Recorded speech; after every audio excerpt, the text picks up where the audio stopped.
ফিলিস্তিনের অবরুদ্ধ গাজায় দেশটির স্বাধীনতাকামী সংগঠন ও অন্যান্য সশস্ত্র গোষ্ঠীর নিরস্ত্রীকরণ চুক্তিকে স্বাগত জানিয়েছে যুক্তরাজ্য।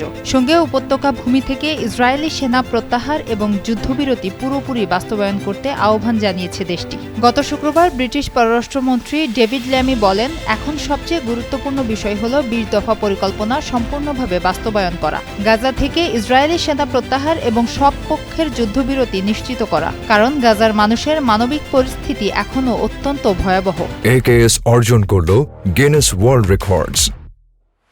AKS তিনি বলেন, ইসরায়েলকে দ্রুত ত্রাণ সহায়তার উপর আরোপিত বিধিনিষেধ তুলে নিতে হবে, যেন খাদ্য, ওষুধ ও প্রয়োজনীয় সহায়তা দ্রুত ক্ষতিগ্রস্ত মানুষের কাছে দেয়া যেতে পারে। তিনি আরও বলেন, আন্তর্জাতিক সম্প্রদায়ের লক্ষ্য হওয়া উচিত শান্তি প্রতিষ্ঠা করা, যেখানে স্বাধীন ফিলিস্তিন রাষ্ট্র ও ইসরায়েল রাষ্ট্র নিরাপদে পাশাপাশি বসবাস করবে। এছাড়া এই চুক্তি এগিয়ে নিতে নিরলস প্রচেষ্টার জন্য যুক্তরাষ্ট্র, কাতার, তুরস্ক ও মিশরকে ধন্যবাদ জানান তিনি।